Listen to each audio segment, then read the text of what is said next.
Howdy, y'all. Welcome to the Registered Ranching Podcast, where cows, humor, and a little bit of cowboy wisdom collide. I'm Tucker Brown, sharing stories from the ranch and a TikTok every now and then. We're here to keep the ranch in the family and the family in the ranch. So, let's saddle up. Yes, sir. It's episode 59. Closing in on that 100 mark. We got Mike off the mic again. This 2 weeks in a row that I can say whatever I want, like Alabama's gonna lose, and he can't say anything back.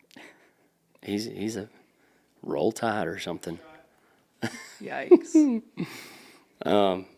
But I do want to welcome you to episode 59 of the Registered Rancher Podcast, and we got some special friends that are joining us from, 2 hours, 3 hours? An hour. Yeah, that's what I said. Yeah. Just an hour away, Tucker and Shelby Teague, the brother and sister pair, joining us today. I got to hit you with a couple claps, too. Yeah, thank both of you for joining me today. Thanks for having us. Welcome. Man, it's if I remember correctly, y'all grew up in Colorado, eastern Colorado? Yes, sir. About an hour east of Denver. East of Denver. So you can still see the mountains? Oh, yeah. Yeah, that's how you always know which way is west. See, I need Up that, there. and I do not. Yeah, there's not that here. Yeah. Yeah, but you don't live there now. Nope. No. No, if I had to describe you in like 5 words or your family, I may be wrong, but tell me if I'm in the ballpark. Entrepreneurs, ranchers, cattlemen, and God-fearing people. Would those 4 things be in the ballpark? I'd say you hit it pretty well dead on. Dang, I'm good. I'm good. No, so Hamlin, Texas, right? Yes, Shelby, sir. are you there too? Yes, sir. Okay, so I'm excited. Shelby, I'm going to learn a lot about you today. I don't know very much about you. Not that I know a ton about you, Tucker, but you got a good name. I know that. I hope so. I hope. That's what some wouldn't agree with that. But Yeah, but yeah. Tell me about y'all's family business. I know there's a lot in there, but give me a brief overview of that. Well, so we grew up in Colorado in a little town called Fort Morgan, and growing up, we were a pretty diversified ag operation. Started out, my dad was a cattle feeder, and that's how he got his start right out of college. And we had 2 feed yards, one in Wiggins and one in Fort Morgan, Colorado. And then just as we were growing up, that operation really expanded to where we went from feeding cattle to also buying some ranch land and having some cows, and then expanding to buy farm ground, and we had a waste management company there and just all sorts of things. And so we grew up doing everything on the ranch and doing it all together, and then moved to Texas after that. So yeah, so our granddad was from Texas, so it would be like our 4, 5, 6 generations back, whatever generation it was. He was a sheep rancher, and he would free graze sheep from Sterling City to the Mexican border. Wow. And we've actually got a picture, and it's him and his kid and wife, and there's a house in the background, and all you can see is sheep.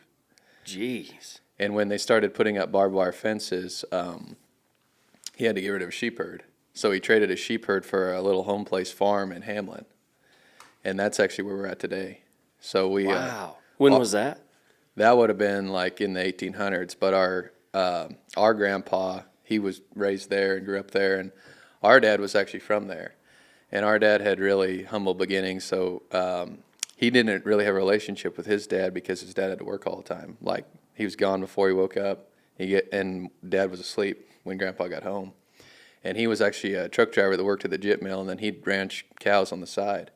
But they had farm ground, and everybody had a dairy cow and chickens and everything back in the day. It was ag deal, but he had to get a job in town to pay the bills. And he worked hard enough to get our dad out, I guess you'd say. He sent him to A&M. And that's when Dad was in school, and he wanted to own his own ranch one day. And he went to a professor, and he said, I want to own my ranch. What do I need to do? And he said, you need to go become a doctor and make a lot of money, and then you'll be able to buy your own ranch. And it kind of offended our dad a little bit. So that motivated him to work harder. Yeah. And so he ended up going to Colorado State to get his master's, and he started managing the CSU feedlot. And at that time, Deseret cattle, they weren't feeding all their own cattle with their own feed yard. They were custom feeding, and they did the beef quality audit there at CSU, Colorado State. Yep. And Dad was the guy managing the feedlot when all that happened. And Deseret and Dad got along really well, and they ended up starting to feed cattle on the side. Dad would lease little yards with our mom, and Deseret would keep them full. And so that's how they got their start. And then with everything crazy that's gone on in Colorado in the last 10 years, we've kind of removed ourselves from there. But we still wanted to be involved in the ag industry and the cattle industry. And so when I got out of high school, I went to A&M. And after 1 year, I dropped out. I didn't really drop out. I guess we got busy straightening calves out. And so I just decided not to go back to school. But we started straightening calves out in the home place that our granddad had that they traded for the sheep. And then in 2017, we ended up buying the old Cecil Sellers Cattle Company. And so that has just kind of grown from there. And so now we source all our own calves like Granddad did. So Granddad, at the end of his life, he was actually a cattle buyer. Okay. And he would buy calves down here and ship them to the yards in Fort Morgan. And then when we left Colorado, now we just custom feed at different places. And But Hamlin, we have Hamlin, and then Dad and Mom actually moved to Oklahoma. They bought a ranch in Oklahoma. Oh, but dang. So any family still in Colorado? Colorado, sorry. we have so the ranch that we had, we sold it to the state of Colorado, but then we leased it back. Huh. So we still have a operation there, Okay. but nobody lives there. Yeah. We've got a really awesome ranch family that they just manage it all. And then we go up there several times a year with help with the works and everything. But we still have 1,500 mama cows in Colorado, but we probably go up 4 or 5 times a year. Yeah. And one of the cool things that Tucker didn't mention about Hamlin, and one of the reasons why we bought the buying station, is when my granddad passed away, we flew him down here to bury him in Texas. Oh, cool. And he's buried literally right across the road from our office. So on our sign in front of the office, one of the last things he told my mom before he passed away, she was telling him, hey, my granddad, he was an awesome person, and really someone who a lot of people in the community looked up to, and the way he raised his family and, the way that he raised us was really, really special to us. And so my mom was telling him that. And the last thing he said to her was, I just always did the best I could. And so now today we have that on our office, and that's just something that I think every day, we go to work, and that's all you can do is just the best you can. So Is that right there on the highway? yes, sir. When you're coming in with the pins on the side? I've Yes, seen sir. that. But your granddad's buried across the street. Right across the street. Okay, I've never seen that. I'm gonna have Yep. to see it next time I pass through. Yeah, and there's a cemetery right across the road, the Hamlin Cemetery, and that's how we actually found the Sellers place, was when we buried him. His family's buried in the Hamlin Cemetery. Wow. So that's what it was just a pivotal point. We were feeding cattle and needed a place to source cattle, and when he passed away, we just came back. Mm-hmm. Shelby, you grew up in Colorado. What'd you do after that? So I went to Kansas State, and unlike Tucker, I didn't drop out. I completed my schooling there, and one of the things I've been thinking about a lot is, so when I first got out of college, I was trying to figure out what to do, and I really didn't want to go back to the ranch in Colorado. As I wanted to kind of go off and do my own thing. And at the same time, we had bought this ranch in Mississippi, like a stalker operation. I really wanted to move there. And I was planning on packing up and going there, and went up there, and a stalker operation in Mississippi is a pretty unique environment. And my dad... You might get shot. Yeah, it was pretty dangerous. It's worse than Alabama. The guys that were working there, they told me, they were like, yeah, you don't go anywhere on this place unless you have a pistol or one of us is with you. Whoa. So yeah. And so for obvious good reasons, my dad was like, hey, I think you should come back to the place in Colorado and help me. And I really didn't want to do that.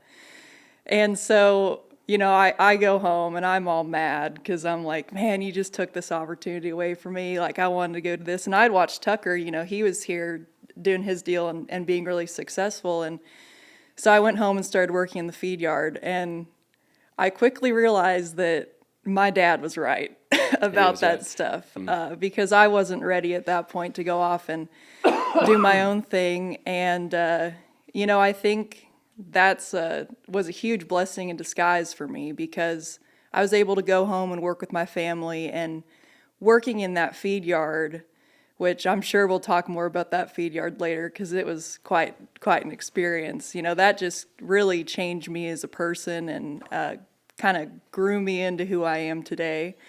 And then when we sold that feed yard and the ranch, Tucker needed help down here, and so that's how I ended up here. Wow.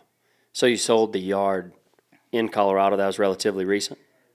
2 years ago, maybe 3 years ago. It's been longer than that. It was before COVID. It's probably been 5 years. Yeah. And Time gets away from you, doesn't it? I know. I've been slaving her for more than 2 years. Time flies when you're having fun, I guess.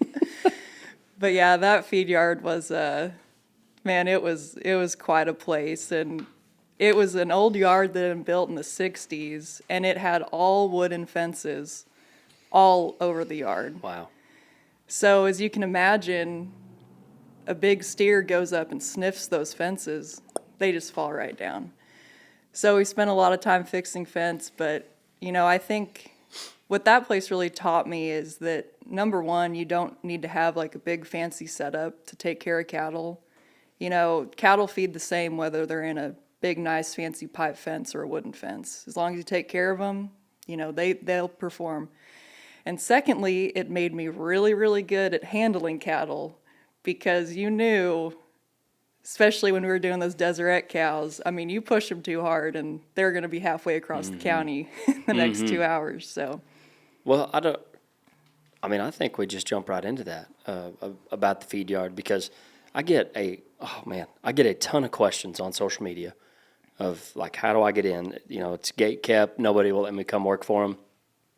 And I'm like, the feed yard is begging you to go work for them.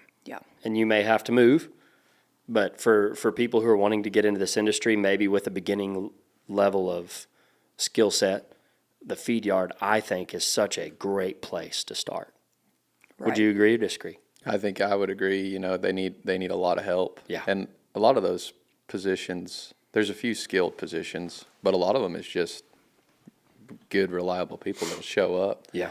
And want to learn. Feed truck drivers, maintenance guys, and those aren't low-paying jobs either. No. Those feed yards they're rocking and rolling, and they need good, reliable people. But I would say that if a guy was looking to get started out at feedlot, it'd be an awesome opportunity. Yep.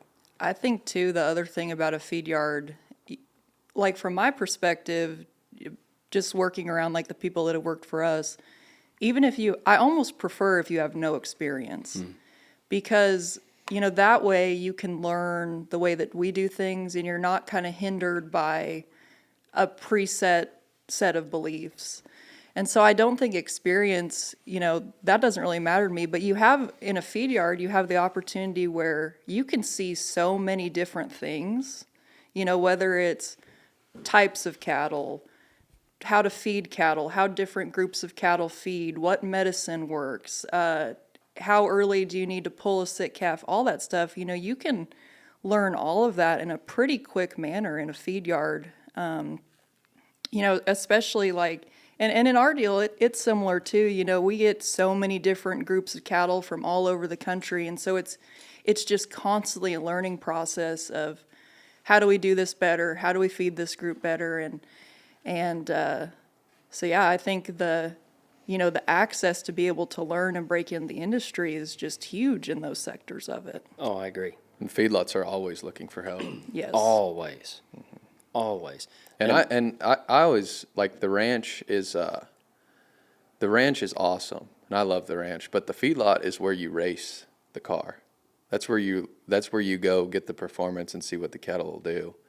And it's a good opportunity to learn, and you're going to get way more exposure to diseases and nutrition and those problems. And without those, you can't really do your job on the ranch because you don't know what the end goal is to get the finished steer. Right. And so if you don't know a lot of that back end stuff, it really helps you to have that side of it. I I would totally work in the feedlot any day. I love the feed yard. Yeah, I did a stint. Well, I mean, I kind of work in one now, I guess. Like I am feeding cattle and riding them and doctoring six. We just don't call it a feed yard. My dad would. It's a bad word to him because you don't feed yard bulls. Yeah. You develop bulls, so it's Right. a development yard. Yeah.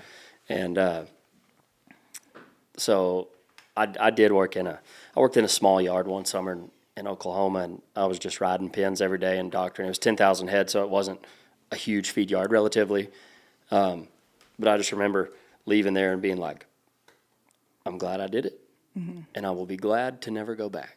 Yeah. Because that was not where I had my fun. Like I do at our place. Right.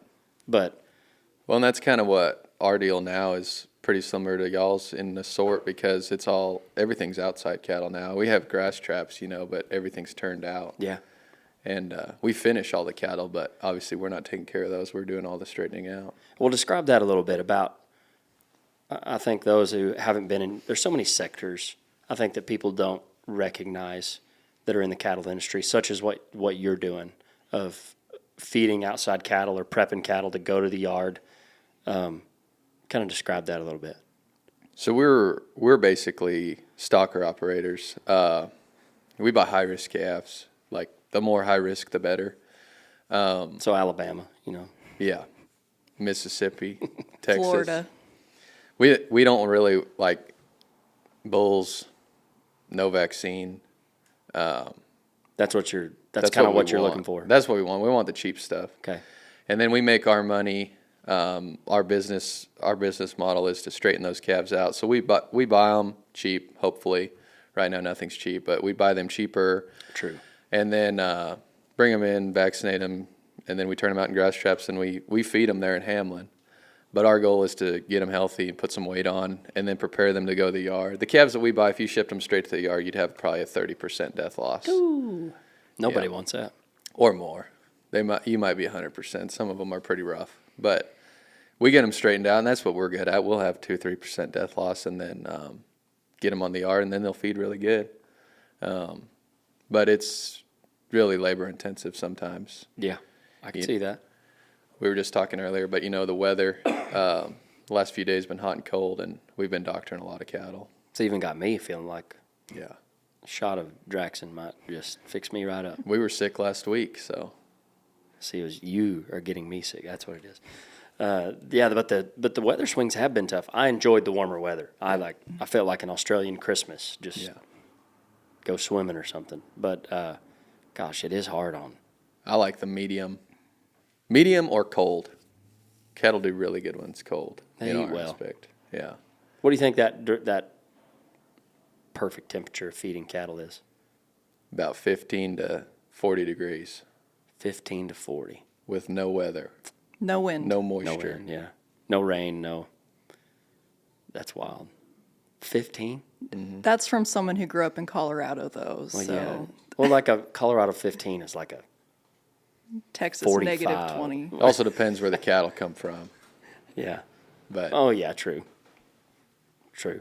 So if you got your perfect set of calves in, I mean, what do they look like? Where are they from? That does best for you. cheap. Wherever. Cheap. Yeah. Value.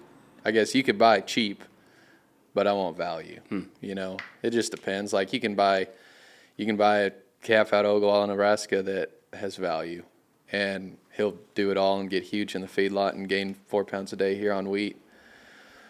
Or you can buy a calf from Texas that'll do half that or less, but he'll make more money. The value is in the purchase. The value's in the purchase, yeah. So that's what we try to do. We try to find the value. We'll buy anything, but we try to make some money. And that's been a learning curve. It took a long time to figure out what will make money. A lot of performance factors, and I mean, age factors, health factors, nutrition factors, growth factors, you know. You don't realize how big a difference in cattle there is from a ball-in cell barn bull in Texas to straightened out calf in Nebraska, you know. So, but we'll buy them all, try them all. Right now, kind of our main deal is, like I said, we buy those second cuts because a lot of people aren't set up to take care of them. We were very fortunate. That's, you know, we've got grass traps, bunk lines in them, good cowboys, and that's what we do, straighten the calves out. We don't want to pay the premium for one that's straightened out because that's our job. Yeah. Is to straighten them out. I think too, like one of the things that we try to do is like if we're buying cattle in the sale barn or something, we just try to be really patient about, you know, like a lot of guys, like I would love to, if we could buy a bunch of nice red Angus, number one, you know. Samari Brown Ranch. Yeah, everyone loves Genetics. to do that. But, you know, not everyone wants to do the stuff that we do every day. So, you know, we just sit there and, oh, there's a crop-eared calf. Let's buy him, or a spot or something like that. And just try to put a group together where, in reality, like especially if you're buying out of a northern barn, a lot of those cattle have the same genetics as the really good ones. They're just kind of odds and ends. And they're so significantly discounted that we can put those cattle together and, you know, make something out of them. Oh, interesting. Yeah, I feel like there is a lot of that because when somebody's loading a truck and there's one with a spot on its head, they're like, Right. That's what we want. pull that out. Yeah, you're just seeing money signs on that. Yeah, when I see a group of like featherback Herefords or something, my mouth starts watering. I'm like, I'm buying those ones. So you do some of the buying? I mean, We both do, yes, Okay. sir. okay. And do y'all use any buying service, or is that like, do y'all using a buyer, or are y'all the ones in the barn ready to go?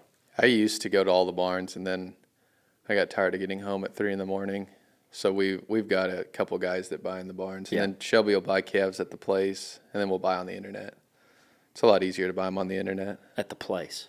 Oh, like going to at the buying Yes. station. Oh, okay. Okay. Yeah. You can bring your calves and just drop them off at our place. Really? Yeah.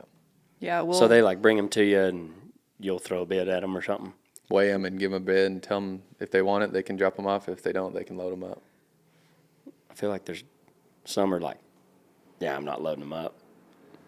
you see everything You in get the all world. kinds. I'm sure you do. It's like right now, cattle are just so high generally that, Isn't it wild? The sale barn's the best market right now Yeah. because some goofball in there is going to give way too much. Yeah.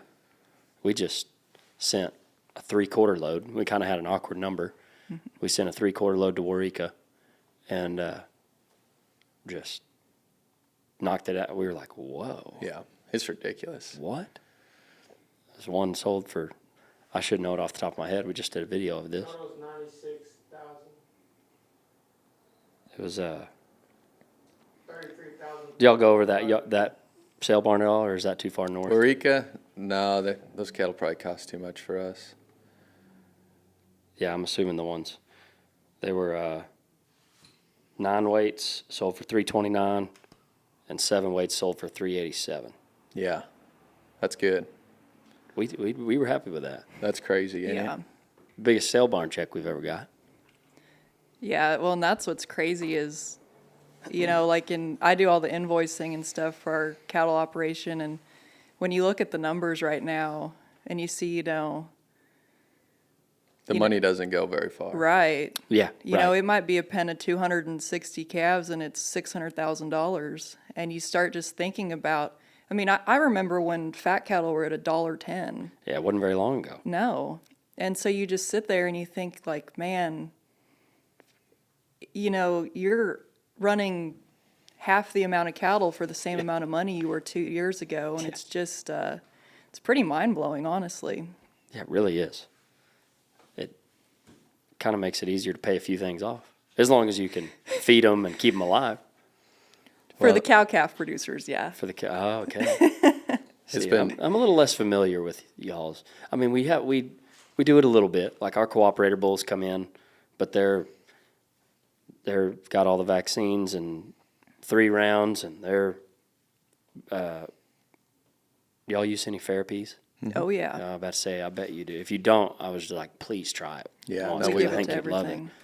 everything. they're not even sponsoring this, but man, they should now. But it's a different game. I mean, we're doing the same thing. We have cattle coming in. We're trying to keep them alive. We're developing them, but just totally different game. We hedge all of our cattle or price protect them in some form or fashion, you know. So we try to make the money on the buy, but then we've got to protect them all the way out. Mm-hmm. So, you know, a lot of these cattle that have closed out in the last year made $1,000 net profit, but then you have an $800 hedge loss that you had to margin. Yeah. You know, so you're riding, let's say you give $2,000 for that steer, and then you had to send another $800 in on the margin calls. So that can get expensive. Yeah. And hope your banker understands. We've got awesome bankers, and but it's been a challenge for a lot of people. You know, this market this year has just been basically straight up every day, and it takes a lot of money to make the world go round. But God always made a way for us this summer, and He always has. But this summer is actually pretty difficult. You talk about a good cattle market, but it's been stressful. Oh yeah. Because, you know, like our calves that we raise on the ranch, yeah, we got a lot of money for them, but we've got to keep our pens full. Right. And the cattle cost more, and then you've got to make margin calls on all of them. So, but we made it through, and we're glad we were hedged when Donald Trump started talking about beef prices. I bet you were. It was a wild, 2.5 weeks. It's crazy. Because I know it's not back to 375 or whatever it was, the board, but I was still able to sell some calves for $379. You know, and the cash prices in the sale barn right now are actually higher than when the futures board was at the highs. Yeah. Because everybody's I don't know if it's buying the come or what they're doing, but they're blowing their brains out in these sale barns trying to buy these cattle. And I think they think that it's going to get higher than it was, you know. Yeah. And we don't try to bet on it like that. We just buy what works and pick around. And if we get 20 head a week, we're fine. If we get 1,000 head, we're fine. Sure. Yeah, keeping the pens full seems like you're obligated. It's not like you can just. It's like a hotel. Yeah, it's got to be. Yeah, we got 100 people that work for us that they get paid the same whether we have cattle in the pens or not. Yeah. So, you know, we just, if it'll break even at least or make a little money, we try to buy it. If it's a loser, we just kind of sit out. But, you know, there's a cost to operate that you got to figure in too. Yeah, and knowing those numbers. It's the stocker industry, the stocker segment always impresses me because in the cow-calf business, I feel like the number of people who know their cost as well as your industry is very low. Mm-hmm. I feel like maybe, you may not agree with this, but that's okay. I feel like maybe 25% of all cow-calf guys know their costs. Yeah, well, and I think every 98% of all stocker guys know their cost. Well, it's because, you know, we operate way more in the margins than a cow-calf guy does, and our goal's different, you know. So a cow-calf guy, a lot, especially in our area, a lot of those people are just guys that, well, my dad and granddad had cows, and we have 20 head of cows in the backyard, and we'll always have these 20 head of cows no matter what. And, you know, when you get, and we, in our side of the business, we kind of take advantage of a lot of that stuff because those are also the guys that are producing the kind of cattle that we want to buy. Yeah. No ear tags, no cuts. Nothing. No. Bulls, big ears, horns, we'll buy anything.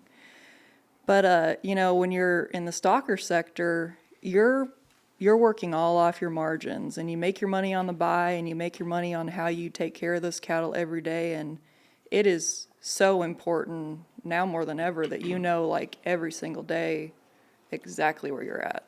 Because things can, you know, go... Trump says a word. It's not good. Well, and everything that we do is the risk is the things that we can't control, you know, we can control the cost of the feed and we can control those things, but we can't necessarily control exactly what the cattle will gain. And so we've got to have a pretty sharp pencil on what we're doing. You can't just go give whatever for the cattle. We try to have a pretty staunch budget, you know. And then it's always a balancing act in the cattle business, because you got to buy some and stay in the market, but you don't want to give too much. And a lot of times we can make something work, because we've got access to wheat pasture, and then we feed cattle there in Hamlin, grow them, so we can go back and forth, or we run cattle on grass. So we normally have somewhere we can go all the time. I didn't mean to pull you away from, I shouldn't have pulled you away from that, from your market talk about hedging or a put or a floor or whatever. Can you talk about that side? Because we're not into that business. I have done some LRP, but I have not done anything else. Yeah, so that's kind of my main deal that I like to do. But we just protect everything because there's so much money on the line. Guys that do what we do, you're working on a $25 to $100 a head margin, and the steer costs $2,000. So you keep them for 3 months and you make $25 on them, or longer than that. Yeah. And well, if you don't hedge him and the market goes down, you might lose $300-400. So anyways, so we just protect everything the day it's bought. We put LRP on it. We use the futures market a lot. So like the best way that I've found is the day that the cattle are bought, we just kind of constantly roll LRP. So if we buy 200 head at sale barn, we buy 200 head LRP, nice. Cover them. And then if we have a huge rally in the market, we actually use synthetic puts and offset that LRP with a sold put and buy another put higher. So we basically increase the floor on the cattle. Huh. And we've got a couple of really awesome guys that help us manage the risk, and they've taught me how to do all of that. But and then if the market goes down a bunch, we'll roll the puts down, and we'll try to pull some money out of the futures market, but we don't try to speculate or gamble or anything like that. We just use the cattle as the backbone and kind of work back and forth. And a lot of times, we might be able to make $25 or $50 a head just on the market. Mm-hmm. Just so based on your put on your rolling the puts floor. Up and down. Yeah. And then sometimes, like if I'm really bullish, we'll just put a put on, and if I'm really bearish, like if Trump's tweeting every 5 minutes, we'll just sell the futures market. Mm-hmm. And then we'll pick up a lot of the market, capture a lot of the moves. But that's a big deal, because if you're trying to do what we do and not have any risk management, you won't last very long. In an up market like this, you would have made a lot of money, but when this thing turns over, you'll lose everything. And it will. Yeah, it'll come down. Yeah, and so, we don't want to hit home run. We just want to hit base hits and stay in the business a long time. So it sounds like that's kind of your baby. Would that be right? Mm-hmm. What would you consider yours? So I do pretty much all the data management for the cattle side of the business. So I track everything. I work with the cowboys to make sure that they're, turning their doctoring in and stuff. And really now, as we've expanded and gotten bigger, it's gotten to where I'm kind of in more of like an overarching management position in the cattle company, just day-to-day activities and just making sure that, we're doing everything right. And then I work with our customers. We have several people that we custom feed with, and so working with them and making sure they're happy. But mostly data management and just making sure that we know where we're at every day. Shelby's kind of my right hand. Does whatever needs done. She's awesome, works very hard. That's not very often that, like as a sibling that works with my sibling and seeing other family ranches, like it is, I appreciate it because I know the difficulty of working with your family. Like I do love my brother and I love my cousins, but I also would like to use my right hand on them sometimes. Yeah. So it's so cool that y'all continue to work together, whether you have your fights or not, but it's hard to keep family outside of business.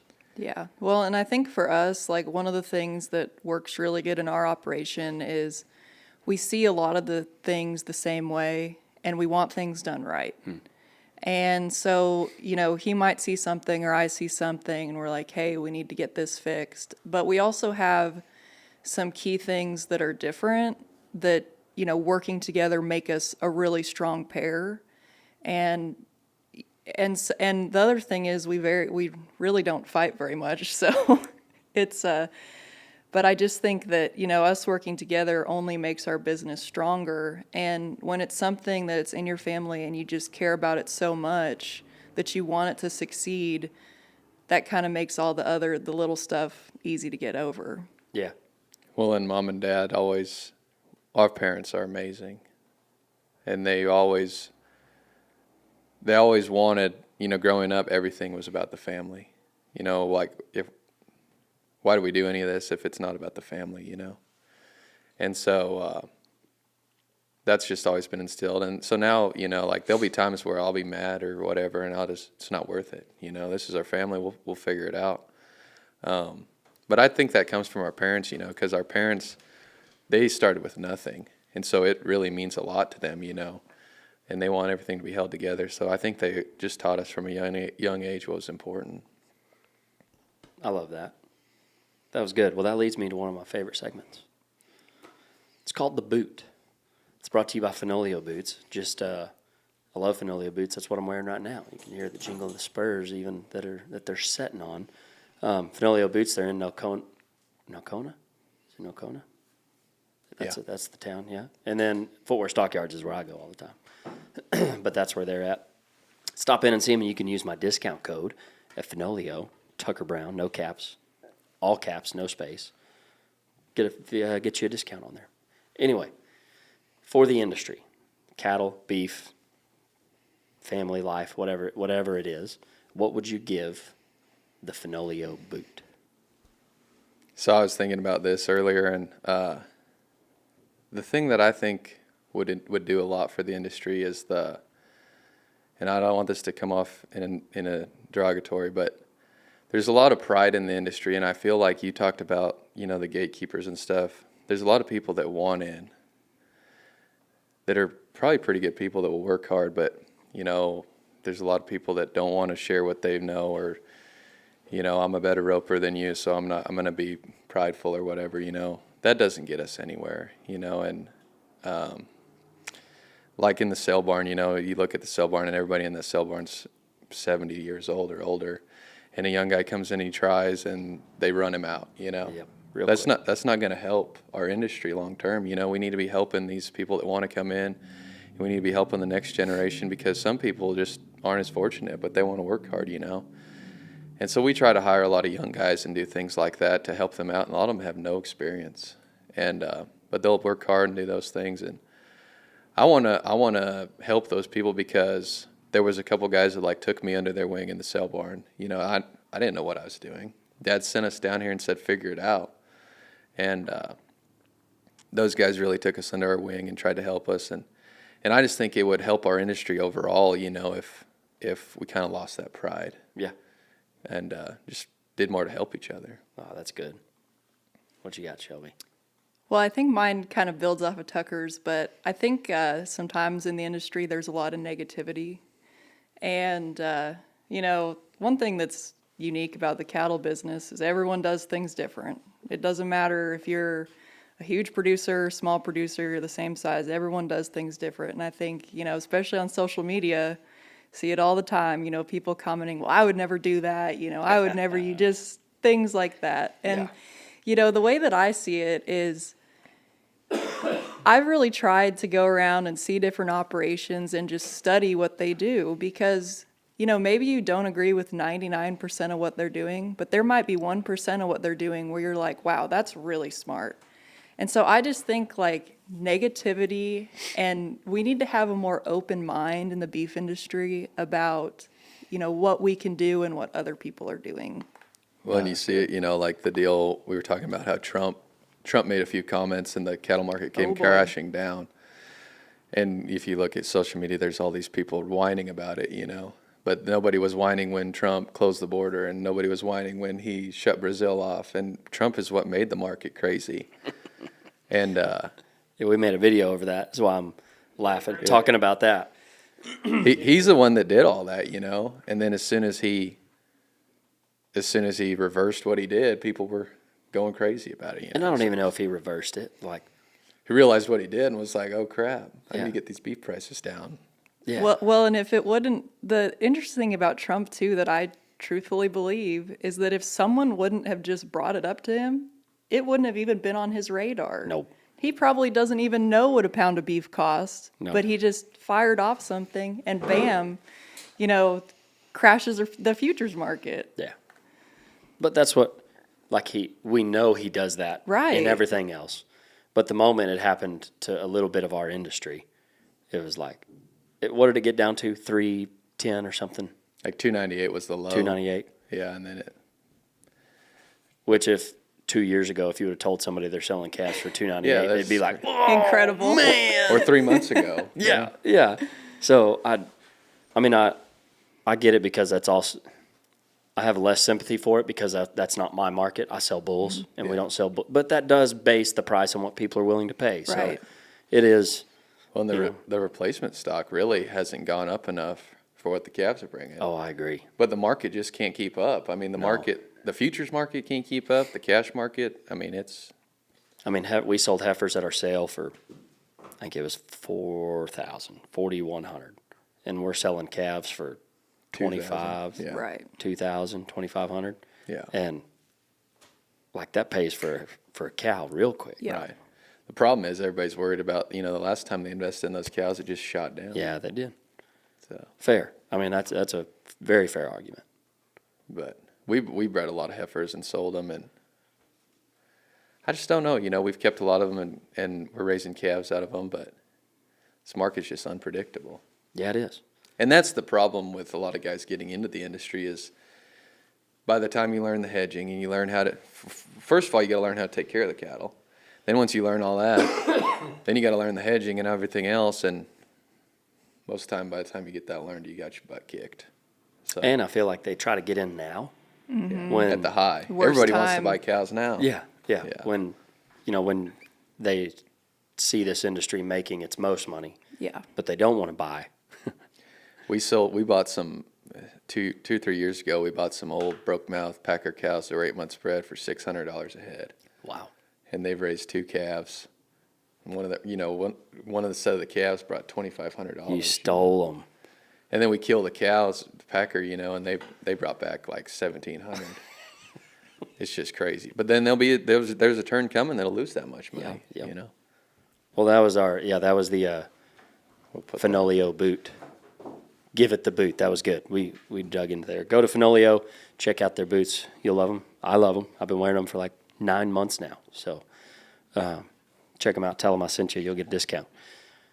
This leads me to, go ahead and talk about that. So this is a brand, Branded in Christ, and we're talking about the cattle market and the cattle industry and everything. But this is a new deal we're starting, and we're actually going to start a podcast. I talked to you a little bit about it, but Yeah. Cord Weehot that was on here, me and him are starting this. But we were just talking about controlling our emotions, and the last year in the cattle market, we were talking about hedging and things going crazy, and it's been really tough on me. There's a lot of nights that I didn't sleep, and not because I'd done anything wrong or anything, but you didn't know what the next day was going to bring. Am I going to have $1 million margin call today, or are they going to be wiring us $1 million? What's going to happen? And so there was just a lot of stressful times, and I had a dream one night, and it was a kind of a vision dream, I don't know, and this voice was telling me the cattle market needs more of me. And, it was God talking to me, but it was, there's a lot of greed and there's a lot of emotion in the industry. And I just this got put on my heart, when all these emotions come out, there's anger and there's greed, and these things come out, and at the end of the day, none of it matters. We're here to serve Him, and we're here to serve Him and take care of His people and take care of His cattle. And so that's how this came out is, I started to get really self-conscious about we need to stop promoting ourselves. Like, I don't even want to put my brand on anything anymore, because at the end of the day, it's all His. And so that's where this came in. I kind of feel like we're all His managers, and this is all just His stuff. And so we've kind of changed the last year in the way we do things. I'm the first to admit I used to have a lot of pride and arrogance and anger, and I just realized one day how much damage it was causing. Because you have all this stuff and you have all this stress, and what I thought what I was doing for good was actually not. because you get so stressed out and you get so emotional and get all these things going on and you have fits of anger and you just get to rolling 90 miles an hour. And I just had to look at myself in the mirror one day and say, whoa, you know. And so the Lord's really changed my life in the last, I would say, year to year and a half. And that's what we've tried to refocus everything. And like I was telling you earlier, we do a prayer every morning before we start. We started reading Scripture. And I heard a study the other day. I was on that walk to Emmaus, and they were talking about if a guy or girl reads Scripture none or one time a week, it doesn't affect their life. But if they read it 4+ times a week, depression, anxiety, suicidal thoughts go down by like 67%. Wow. And joy, peace, happiness go up like 70%. That's cool. And so I just thought, hey, some of these guys that work here, they might not be exposed to that. And if I can read that to them for 2 minutes every morning, it helps me, And so that's what. And then I've got a friend that he's actually, his name's Joe Cavanda. We do a lot of stuff together on the futures. But I was telling him about my debacle because, I want to be in the cattle business. And this is what I love to do. But I struggled because I was like, am I serving God in doing this? Or like, do I need to go start a church or whatever, And he said, what you're doing is the church. And I didn't really understand what he meant, and I got to thinking about it. But, there's 100 people that work with us. And those people are the church. And all these cattle and horses are his animals, And he's like, I think you'd be going backwards by going to start a church because you already have one right here. And look at all these guys that rely on you and look up to you. And so that really hit me. And that's when I kind of realized, we need to start living more for him and taking care of his stuff. Man, that's good. Do you have like a, what's the right word, like a study book you're doing, or is it just like you've been in Corinthians for a month or? So the last couple of years, my life's just changed completely. Like I said, we were kind of raised a little bit, but I've really gotten deep into it, And when I read the entire Bible in like 6 months or 8 months, and I just felt like the blinders were ripped off. Like, I'm serious because I was going after the world. Let's go make as much money as we can. I'm going to be the biggest cattle buyer, biggest everything, be better than everybody else. Like the pride deal that we were talking about. Yeah. And I just read the entire Bible, had some things happen in my life that I know that God had to exist because of those things. And I was like, I got to learn about this guy. And so, like I said, the blinder just ripped off, and I started reading Scripture every night, tried to read Scripture every night in the morning, get up early and read it.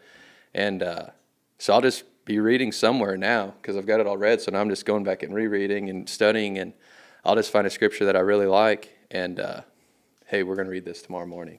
I think this might touch one of the guys that maybe they're going through something, And so I just pick something. God speaks, Yeah. God knows what needs to be said. I don't. So his word will get where it needs to be, and it'll always accomplish the mission that he sends it for. That's neat. Do you have a favorite after going through the Bible? That first 8 months and you started to go back. Did you have a favorite book or a certain story that you wanted to go straight back to? The thing that I've Proverbs is my favorite. That's what we always say. Because wisdom, It's so good. Yeah, I mean, you can learn. Like, it basically tells you, hey, do this and don't do this. Yeah. And so I love it. And I also love the Psalms, and because it teaches me how to praise and how to worship. And but I love Proverbs. I really love Galatians and, the fruit of the Spirit and the fruits of the world. That's what's really changed my life, because I thought when I was younger, I thought serving the Lord meant working my butt off, making more money than everybody else, doing all these things, and really it was living for the world. And I thought, I was doing the right thing. And then when I started living for the Spirit, my whole life got turned around, because, hey, it's about the people. It's about how you handle things. all this stuff doesn't matter. The money doesn't matter. None of that stuff matters. But all these people you get to interact with, and you get an opportunity to take care of it, you know? And so that's what I get fired up about. I can tell, in a good way. That's neat. Mike's going on Walk to Emmaus in March. Awesome. It's going to change your life. Yeah, I'm excited. He was gonna go. He was gonna go in December, Next chapter. but That's the one I was on, was in December. Yeah. Dang. We could have been on it together. dang, Yeah. I hope I'm working the one you're on. that'd be cool. God, familiar faces there. Yeah, I'm excited. I'm excited to have my next step in my relationship. Yeah. With him. Get a little closer, experience more things. You know, it changed my life. Like, you don't realize, I didn't realize how far the world has gotten from God. Like, and I was lost, man. I was way gone, and you know, sinner. But when you start realizing what's truly important, and like on that deal, I've been running towards God for about a year and a half. Like, I need more. I need to learn more. And that walk to Emmaus, it just like lights you on fire. You know, you're like, what was I doing before, you know? But it really equips you, like, to go back in the world and live for the Lord, bring others to the Lord. And it kind of teaches you, for me, it stirred up the spirit in me more, where I can combat all situations now, you know? Because I've got a really bad problem with anger. Like, when I used to have all these things going on, and like, I don't think I'm an angry person, but when you got getting pulled 20 different ways and everything's going wrong, because when you're running 9-0, you know, I just lose it, you know, and I would choose some employees out and do things that shouldn't talk to anybody like that. And I quit cussing, I cleaned all that stuff up, and I think that's really important, because I think it's a test. You know, how are you going to handle this? Are you going to blow your top, or are you just going to, you know, at the end of the day, it won't matter, it'll pass, you know, just how you're going to handle it. Mm-hmm. So. well, I've had some folks that say, I always think control of the tongue is like so important. Oh yeah. Like it's so difficult. It's what and some are ruins like, you. well, it's not like, it doesn't say that cussing is bad. It's like, no, but it's just showing that you can't control. It was very like the hard. lack of control of the tongue, and it's difficult. It was very hard for me to stop cussing. I mean, it took a long time. Yeah, And I would it becomes cuss. a habit. Oh yeah, and I was like, man, I got to quit this. And we're better than that. Mm-hmm. We're better than that. I mean, and that's one thing that, you know, that I've really realized over the last year is, like, you know, like, we get all fired up shipping cattle. Like at Haskell Farms, that's a big thing. We get all fired up, you know, and we load 20 trucks in an hour, and it's crazy, and everybody's going crazy, and you know, we get fired up at these football games, and like, I love football.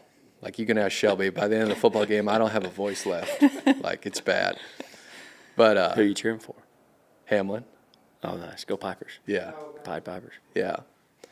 Got that rock wall over there. It's pretty cool. Or Texas A&M, but they get annihilated by Texas. But anyways, I realized, you know, we get fired up for all these things, but do we get fired up for the Lord? Like, this is all His stuff, and He says to praise Him. Shelby can testify to this, but I've got it in my Bible circled where it says, you know, praise Him with loud shouts. You Tucker know? will shout loudly all the time. I'm serious, you know. I just think that, like, the guy that came and that died for us and, you know, gave his life and taught us how to live, that's something worth getting fired up about. Yeah. You know? And I don't know, so that's what we're trying to do. You know, I want to start a movement where, you know, I feel like sometimes we just put that in a box and we don't talk about it. That should be the number one thing we talk about. It's the reason for every good thing. It's the reason we all get to come to work and do everything every day. And if we're not bringing glory to Him, what are we doing, you know? And so that's what I want my passion to be. Heck yeah. Getting Mike all fired up over there, boy. I love talking about No, I like that, Tucker. You're. I like your ability to share it too. I don't know if you've ever listened to Dale Brisby's podcast, but he talks a little bit about how, because of his platform, at one point he felt like he needed to, like, for everything to be a sermon of some sort. Mm-hmm. And I feel that way sometimes too, like that every video or every something has to have that in there. But his pastor, I appreciated his pastor's thoughts of, it's like, look, like the Lord gave you the passion and the ability to be funny or to know how to make that video. And like, yes, it is a good place to share it, but the biggest difference you'll make is the people that you are with, that you touch personally. Like, it's like if you focus on that more than you focus on putting it at the end of one of your videos, that's where you'll make the most difference. Yeah. And I liked that. I thought that was pretty cool. Because he does share, even with his large, massive platform, he still shares about his faith. And that's neat. Because with all the people you're working with, like, what a cool opportunity of 100 people that are. Right, and we get to see people from all, that's one thing that I think we've been really blessed with is we've got to work and be a part of groups that are, some of the richest cattle feeders in the world. And then some of the guys that can't hardly make ends meet, And to me, everybody's the same, I've really realized that the only thing that'll save any of us is God's grace. None of us are better than anybody, and really, we just all need to stick together and try to help each other. Yeah. And my outlook's really changed on all that in the last few years. Of the podcast. It's called What's It Cost? What's It Cost is brought to you by Ambrook. Ambrook is a software that, similar to what most people know as QuickBooks, Ambrook is built for ranchers, for the ag industry, and it's easier to keep all of your bills and your stuff coming in separated and know exactly what's going on. So for the folks who need to know exactly how much is coming in and going out, which should be all of us, Ambrook is the one to use. They have customer service. They make it easy. You can have it on your phone. No keeping up with receipts. You got it. Go to ambrook.com/Tucker, and you can figure that out. But this is a fun little game here. I'm going to ask you what this cost.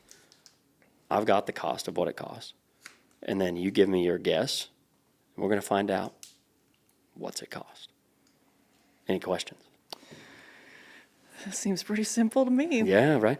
What's Okay. the category? I feel like these are just kind of everyday things that we use. Oh, great. Yeah, I mean, it's not number 2 yearling from Alabama, but one of these is a 6-foot T-post. What is it? Can we do it by the pallet? It's not priced by the pallet on here, so we'll just a 6-foot T-post. $7.99. I was going to say $6. $8. That is, Dang. I told you he was going to be good at this. I told you. Dude, dang, you're going to have to hedge that T-post. Holy cow. A county line, 700-gallon round stock tank. Metal? $3.99. I think they're more expensive than that. How big? 8 foot? 700-gallon. Oh, $8.99. $5.99.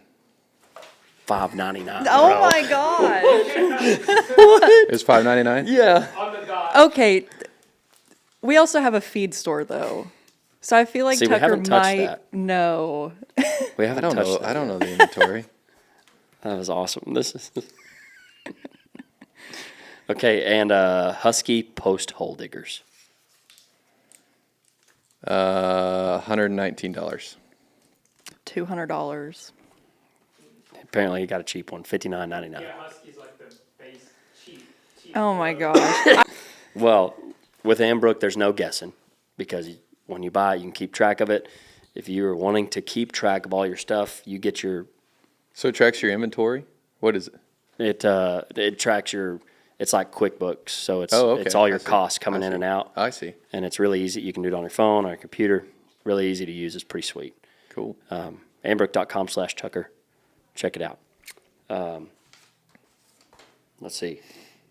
And this takes me to one of my favorite segments of the podcast. It's called the Bedrock Tough Question.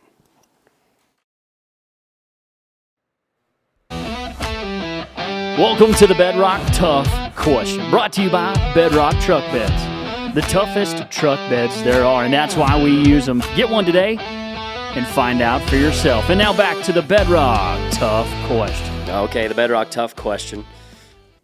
I feel like we got to go back to the calves a little bit. What is the toughest thing about buying and developing high-risk calves? I would say just the challenge of none of them are the same. You know, you have,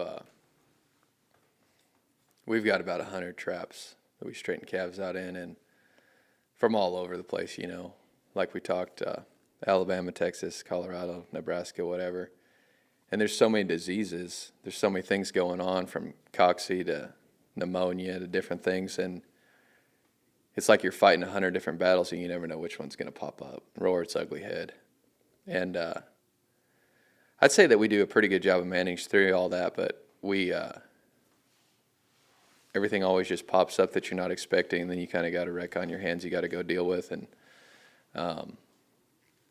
so that's kind of what it is for me, is just the uncertainty of what's going to happen, you know, and then the market. Gosh, the market, like we were talking earlier about emotions, and, you know, when that thing gets to roaring one way or the other, it's stressful because you're like, man, I'm going broke, or man, I'm rich, you know, and you're on this roller coaster, and really at the end of the day, you're not really either, but you sure feel like it.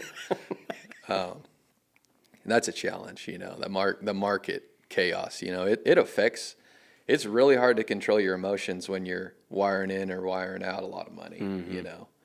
I can see that. And starts hurting pretty fast. What do you think, Shelby? I think for me, like in our job, is one of the toughest things about dealing with these high-risk cattle is kind of your morale when you're doing it. Because, you know, sometimes it feels like, man, we threw everything at these cattle and we've been in them every day doctoring them, they still look terrible. And you just get some groups where, I mean, it's just no matter what you do, it's a disaster, and you're dragging off deads every day, and it's just, and so you have to be pretty tough. And for me, sometimes that part of it is difficult because, you know, I love caring for the cattle and I love caring for horses, you know, doing that kind of stuff. And sometimes it's frustrating when you feel like you're doctoring, you're in there, you're doing it, you know, you're doing it all, and it can really affect your morale. But then, you know, sometimes you have some groups where you're like, man, those cattle actually did pretty good. So I think for me, that's the biggest struggle. The cattle market is definitely, well, all of the cattle industry is definitely a mental toughness. Yeah.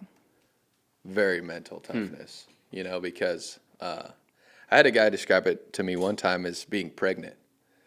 Because, you know, like it's like, let's say you're straightening out a set of calves now or whatever, or you're in a margin position on the futures that, you know, you're upside down, but you know you're right in the end. You know, you just got to bear through the pain, and at the end of it, you'll get the joy of being right, which is having the baby, you know.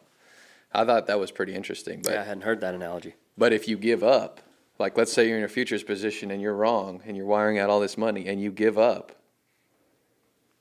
and then the market comes back down, you just lost all that money. Yeah. You know, or you're in a set of calves or whatever, something's going on, and, you know, you just give up halfway, get frustrated and quit, you know. But definitely mental toughness game.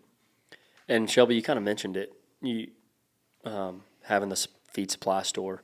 Y'all are, your brands are in all kinds of different fires. Could you touch on that a minute? Yeah, so we also own the grain elevator in Hamlin, and the reason why we bought the elevator is because it works very synergistically with the cattle operation, and because we can feed, you know, not only can we buy wheat and really predict our feed costs, but we can also get a lot of, like, you know, discounted sprouted wheat, stuff like that, and so we'll feed all that. The feed store for us, so that had been opened a long time before, and it had closed down. And for us, having that feed store is a big convenience for us, but it's definitely a big part of the community, because now, you know, in Hamlin, people aren't having to drive to Abilene to get one bag of cake or something like that. And so, you know, that feed store, we really see it as more of a service to the community more than anything. And we have, God blessed us, and we were fortunate in the cattle and the grain business, and we started buying rental properties. So we've got a handful of rental properties in Hamlin, and we rent those out, and the rent will pay for another property. And so we just started buying houses. But the cattle and the grain is kind of I love the agriculture. That's what I want to do, you know. But we saw an opportunity in Hamlin where there was some cheap property, and so we invested. But we have a restaurant that I think is really cool. It's the Mayberry Diner. Is that in Hamlin? It's in Hamlin, yeah. So there was an old Piper. It's called the Piper, and it was like a kind of a little bit more of like a fast food joint type deal, but it was really good. And it's got a laundromat in it too. It's got like a little strip mall. Huh. And it came up for sale, and I knew the laundromat would make the payment on it. So we ended up buying it. We're just suckers. We'll put money in anything. And anyways, so the restaurant, the guy that owned it, he was awesome. He did an amazing job, but it just needed an update. And so and he was so good that we knew. Like, we can't follow this guy, you know, because his food's amazing and all this stuff. We can't follow. If we try, everybody's going to be like, yeah, y'all's food's terrible. So we just we gutted it all out, completely redid everything, and we had a retro-style diner company out of Georgia design this thing. Whoa. So it's got, you know, the retro booths, the bar top. It looks like a 50s style diner. I mean, there's an old car couch bench in there. How cool is that? It's done up pretty sweet. And then it's called the Mayberry Diner because my favorite show is the Andy Griffith Show. Nice. And there was an old family from Hamlin named the Mayberry family that had the original cafe there. Huh. So that's how we got the Mayberry Diner. But it's kind of a place we hope people slow down a little and enjoy time with their family. We've got games so that people can play games with their family and maybe not sit on their phones while they eat supper. We've got some really good help at the restaurant now. It's been a struggle to find good help in the restaurant business, but we've actually got an amazing crew right now. But yeah, we do a little bit of everything. Dad and Mom, they're on a ranch in Oklahoma. They run wild horses on their ranch. Oh, wow. Yeah, so our sister Charlie, she's a very hardworking young lady. She's on the ranch in Oklahoma, and they've got wild horses. They've got goats. They've got a lot of goats. They've got a bad weed problem on their ranch, and but a lot of the neighboring ranches spray for weeds, and our dad's always been like one to try to figure out a different way to do it, and so he figured out if he could put goats on the ranch and raise the baby goats, he could control the weed problem and get a return on his investment. A profitable solution. Yeah, and so he, I don't know, I think they've got 5,000 goats or something. Yeah. Wee. And It's a lot of goats. That's a lot of goats. you don't want to be around on goat working day is what I've heard. Oh my gosh, no. I'm always It's busy horrible. on that day. Like, oh, sorry, I would. I Can't think be the there. worst is when you have to run the 100 billies through the chute. Yeah. Billy goat's not very fun to be around. And then they've got, I guess we're all pretty similar. We have a similar deal in Oklahoma, kind of like what's in Hamlin. You know, they have the ranches and the wild horses, and then they run cows. And then our sister shows cutting horses, and that's what our mom really loves to do. She raises cutting horses and ranch horses and cow horses. And then they have a furniture store. Yes, we just bought a furniture store. Mom and Dad have a furniture store, and they have like Airbnbs. And what else is in town in Pasco? We have a bar. Charlie has a bar called Good Time Charlie's. What a combo. Yeah. A little bit of everything. Just a little bit of everything, you Yeah. know. And Pawhuska is a really neat little town. It is cool, isn't it? Yeah, it's, you know, good, a lot of cowboys there, but also you've got the Pioneer Woman and all that different stuff. And so we've just tried to capitalize on it. And the ranch up there really is a super special place. I mean, It's the old Crossbell Mullendore Ranch. Yeah. That's what it is. and it's just, I mean, it's beautiful, and that's just a very special part of the world up there. The Crossbell Ranch would be like, it's like kind of like the 4 6s of Oklahoma. Okay. And got a lot of crazy history. Like there was a big murder on it, and the guy that got murdered had like the biggest life insurance policy in the United States at the time. Just lots of crazy stuff that went on the ranch. Hey. So yeah, that's our mom and dad are up there, and Yeah, kind of hands and everything, it sounds like. Yeah. And everything. Boy, you got an opportunity to learn about a lot of stuff. Oh, yeah. Well, and speaking of stuff like that, when we were growing up, my dad always did random stuff. Like we had this waste management company that he would haul byproducts out of like Cargill or Leprino, which is the biggest mozzarella cheese plant in the country. And so we would get this like whey, basically the whey off the cheese, and he would use it on the roads to water down the roads in the feed yard.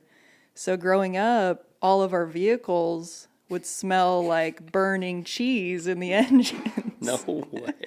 I'm trying to buy a porta potty company right now. Porta potties make a lot of money because nobody wants to deal with that stuff. True.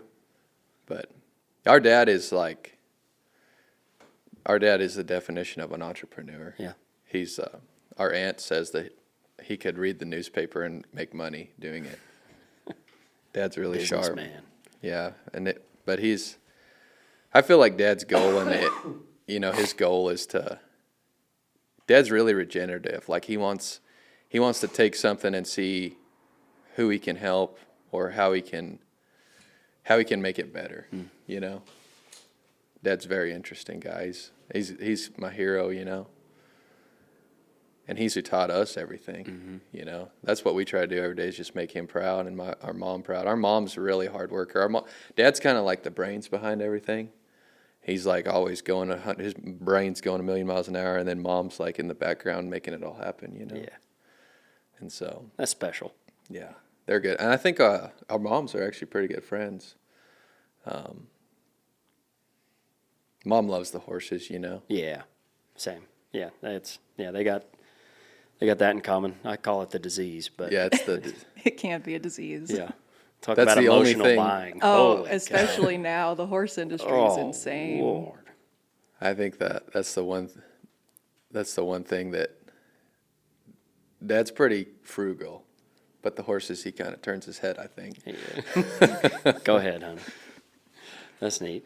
Well, so I want to go back to the fire you were building earlier. On what would you say to someone looking to make that first step in their faith? Maybe they've had their head turned for a while. Somebody wanting to do more, just don't know where to start. You know, like I had my head turned for a long time, and like I just was running from it, you know, like, and you get to a point where you don't really know you're running from it, but you are, you know, and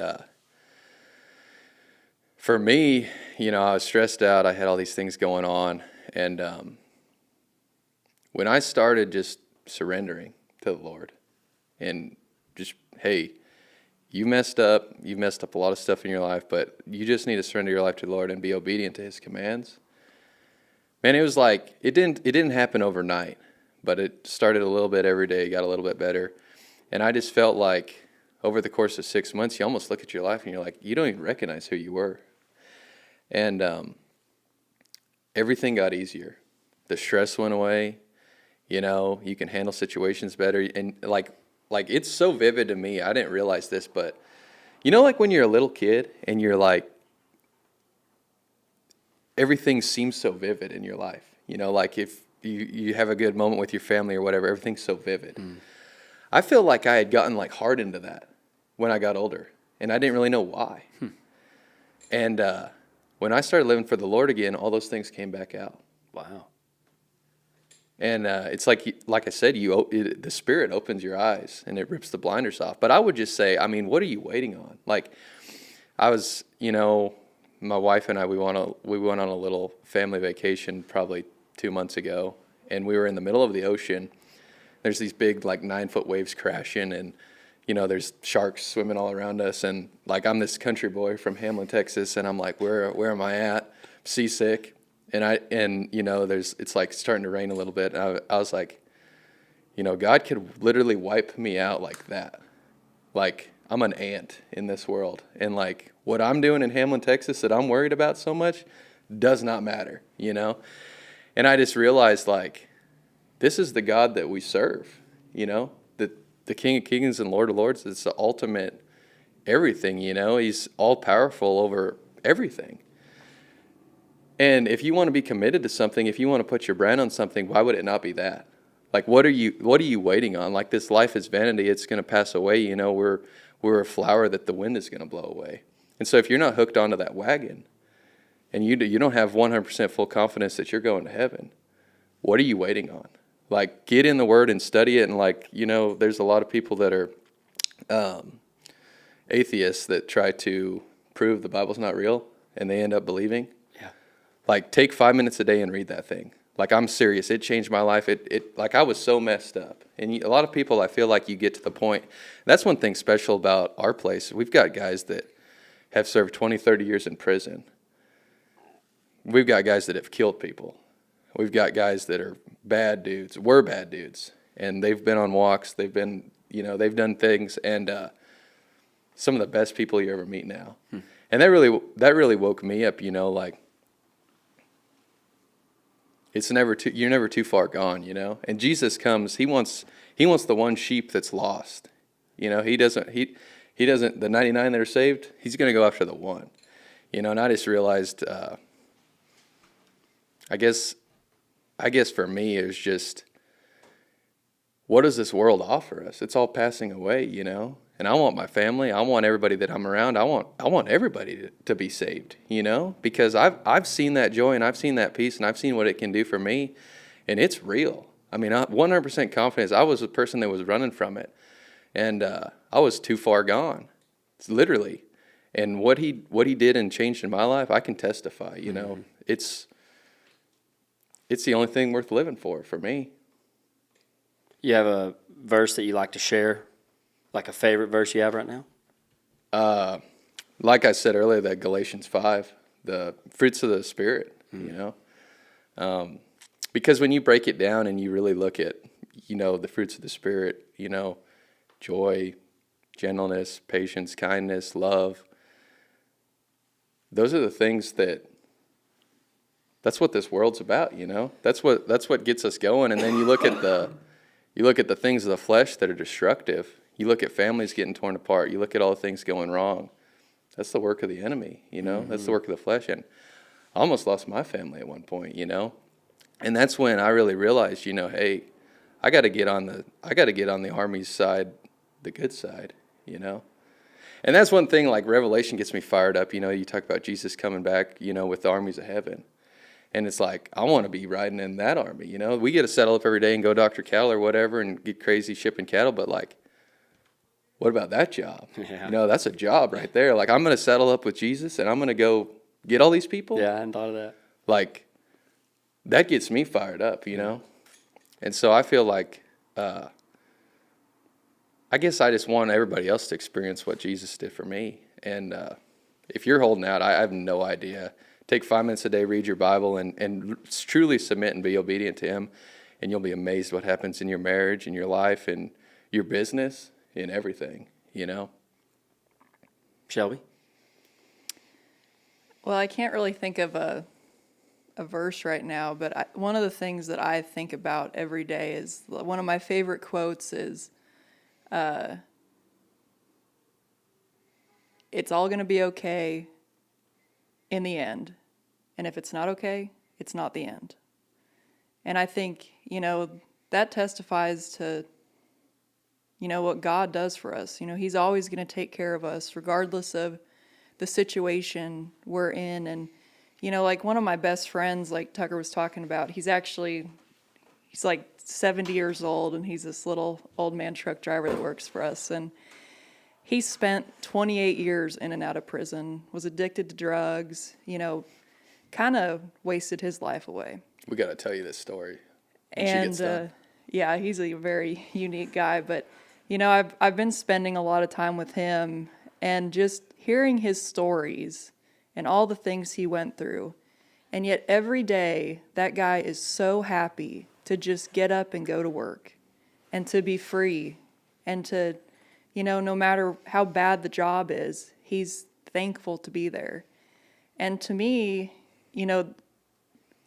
I always think, I've never been in a situation that bad. And so when I go through something tough, I'm just like, you know what? It could be worse, and it's always going to be okay, regardless of what's going on right now. I feel like when we go through trials and tribulations, we get closer to God. Yeah. And the world's gotten so comfortable with nothing's hard anymore. Yeah. Like literally, the United States has made things so easy. There's all these safety nets where, like, you don't want to work, okay? You don't really have to work. You don't want to stay with your wife. You don't have to. It's just you can do whatever. And but this story that Shelby's you got to hear this story because it's hilarious. But we were working cattle one day and this guy showed up at the office.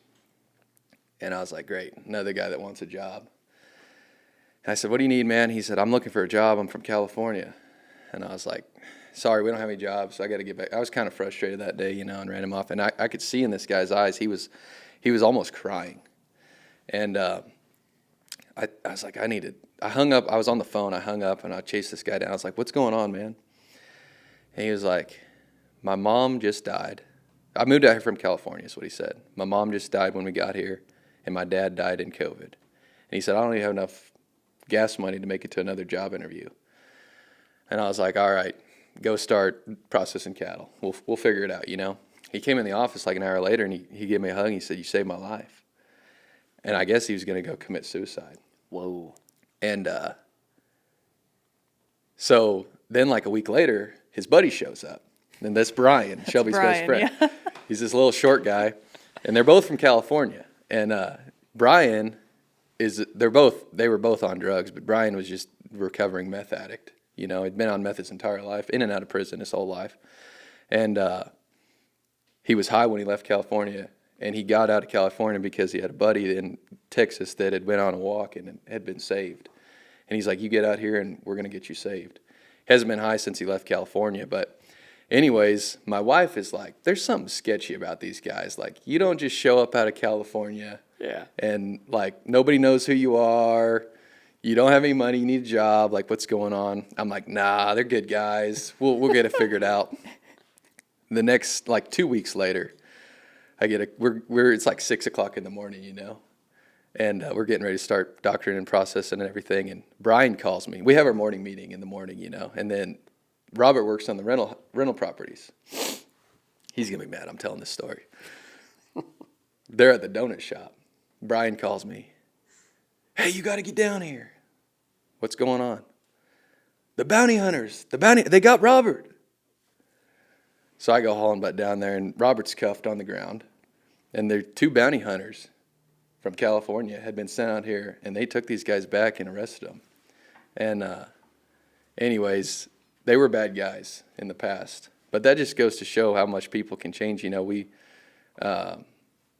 reason he had bounty hunters sent after him is because he skipped bail because he was taking care of his mom who was passing away. And when they were in California, they were bad guys. But when they got out here, they found faith and they started living right and they got in a better environment.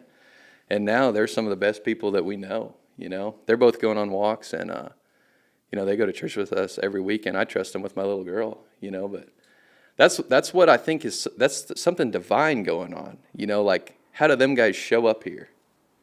You know what I mean? Yeah, that's guided. That's a hand in that. Yeah, and like with Robert, so I got to go testify for him in court, and I was really nervous because it was with his prior convictions and stuff, he was pretty much going to go away for life if he got convicted. And I really took that weight really heavily because I knew. And it was incredible because the DA and the judge could not believe the kind of support that Robert had. And the change. Yeah. And I think Shelby said, and when Shelby was on the stand, she said, if you guys send this guy back to jail or prison, what is the point of the justice system? Because this guy has changed. He's rehabilitated himself. Look at, the city council members, I mean, everybody had written on behalf of this guy. And if you throw this guy back in prison, what do you get? What's the point? And anyways, the DA stood up and said, like, I wanted to prosecute, and it's clear that this guy has changed his life. We're gonna let him go. How cool is that? And I don't know. It's just, I think that's an opportunity, you know, that we get to testify and we get to help others, you know, and we get to help do that through our business, you know. And those people are like family now. Mm-hmm. That's Wow. awesome. Getting me goosebumps. What a story. Yeah, like that's That's God delivering them to y'all. Yeah, it's crazy. Well, it's just like amazing to me too, you know, just it makes you feel so lucky for the things you've been blessed with.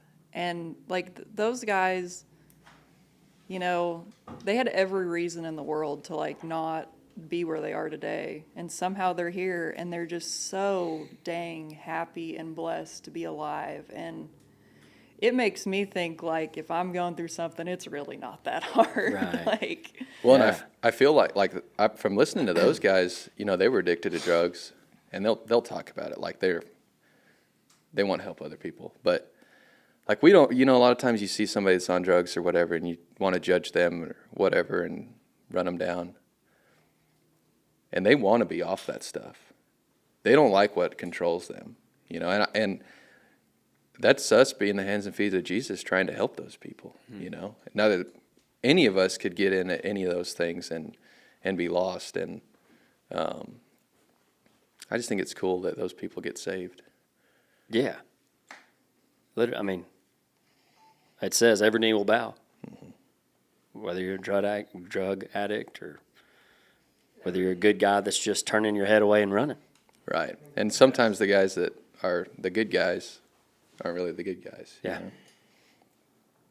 What does he call it? A wolf in sheep's clothing. yeah. Yeah, just as dangerous. That's good. Dang. Yeah, you got a little fire under there. I can see it. When's your podcast start? Yeah, when are you starting your podcast? January 23rd. You and Cord. Did you and Cord go on the same one? No, Cord and I met in college. Okay. Yeah, we met at A&M, and then, He said that's where y'all had met, and yeah. he Both- took care of Haskell Farms maybe for you 1 year or something. Yeah. We just were both young and dumb and wanted to be cowboys. Mm-hmm. And so that's how we But he went on a walk too, didn't he? He went on, yeah, and he sponsored me on mine. Oh, okay. Yeah. Well, that's cool. God's really changing his life too. Yeah. Cord's he another talked- example. Yeah, he talked a lot about it. Yeah, he got a fire lit too. Yeah. That's special. Anything else you want to share? Besides listening, what's it going to be? Branded for Christ? Mm-hmm. Branded in Christ. Branded in Christ. Yeah. Yeah, and so it's just going to be like the point of it. We've got a lot of these guys, you know, that we've mentioned or whatever that have these crazy testimonies that you're like, whoa, how are you even alive? You know, or like there's a guy that I know that, I mean, he's killed several people and different things, and just like when I first met him, I didn't even want to be around him because he was such a bad guy. And now he's like completely surrendered his life to the Lord, and like you wouldn't even recognize him. And so it's just going to be testimonies about these people that have gone through these crazy trials and tribulations, and we don't want to shove things down other people's throat, but we just want them to hear what God has redeemed us through. You know? Because I don't want to put it in a box and not talk about it, you know, because I feel like if we do that, you know, this generation might know who God is, and the next generation, they might kind of know what God is, and the generation after that, they don't even know who God is. And I don't want anybody that's around me to not know who God is. You can tell me to shut up or whatever, but I want you to know who God is, you know? Yeah. Yeah, I mean, it talks about that with Israel, like how they were wandering in the desert, and the next generation didn't know God. And just that was in just one generation. Well, and I feel like the enemy lies to us, you know. He uses all these things that, you know, I'll give you comfort, or I'll give you money, or I'll give you a ranch, or I'll give you whatever it takes to get you farther away from me, Yeah. you know? Gets And that like- hook in you. You know, we gotta get back. And I feel like, you know, Charlie Kirk really got me fired up too, but like That's what I want to be known for, is my faith, and I want other people, like I want my family. Mm-hmm. If like our legacy, like nobody's going to remember me, nobody's going to remember what we did, but they'll always have faith, Yeah, that's true. Shelby, anything else? I don't really have anything else. Thanks for joining me. Thanks Coming for all the way having to T-Town, Thanks for baby. having us. Yeah, there's a restaurant over here you can buy. You can set it up, 50s Diner. Just saying. Might not be enough traffic. I think it'd be a great place for it. Whatever. 380's burning, baby. Maybe not as much as the old Pod Popper place, but it's cool. Yeah, that's special. Thanks for sharing all that, getting it out of the box, and I think that's it fires me up. So I know that can do that for somebody listening today. Are you going to run for the mayor of Throckmorton? I have no plans. No plans? No, I want to be like Tucker, but maybe not. Maybe not do on the hardware store and the mayor. And No. We've got do they have to call you Mayor Tucker? No. They call them a lot of other things, but it ain't that. Yeah, I've got lots of names, but we've actually been really fortunate. We've got our police chief, he won the Community Policeman of the United States award. Wow, Yeah. Really good guy. that's wild. Oh, I just saw your text. Mitchell's Cowboy Mercantile? Yeah, you found it. Yeah, we made it. We made Dude, it. I was hustling that. Well, you said saddle shop. I was like, Freezer. Well, that side's the saddle shop. I didn't know where it was. That's pretty cool. I'm glad you found it. Pleasure to have, because I guess we met like a year ago, maybe 8 months ago. It was before your walk, wasn't it? So actually, the dream I had, we were talking on your podcast Yeah. Whoa. about the Lord. Whoa, I got chills now. That's why I texted you. Yeah. Dang. Yeah. Boy, Mike's going to just go run 10 miles after this. Yeah. No, thanks, dude. Yeah, let's stay in touch. Get more people like y'all in the cattle business. Get more people like y'all in ag. We didn't know you had your own social media guy. I didn't know that till today. Personal assistant. Yeah, I think it's almost been 2 years that I've had, not Mike, but I had another guy before. And pulled old Mike all the way from Alabama. But we'll do it again. Sound good? Sounds good. We'll get another one in. Shelby, thanks. Thanks. Tucker, thanks. And you can watch this on YouTube, folks. So if you want to see these extremely beautiful people that are on my right side, go to YouTube. You can watch this whole thing. Give us a 5-star review. Really helps the show. Shares the word. Branded in Christ coming January 2020 and January 23rd. Mike's going to be on it. Mike's going to be on it. Come on. Yeah, we'll get y'all some caps too. We'll walk right over there if you want a cap. But yeah, thanks for listening to the Registered Ranching Podcast. Until next time, folks, we love you. God bless. But don't forget, y'all stay classy and ranch on.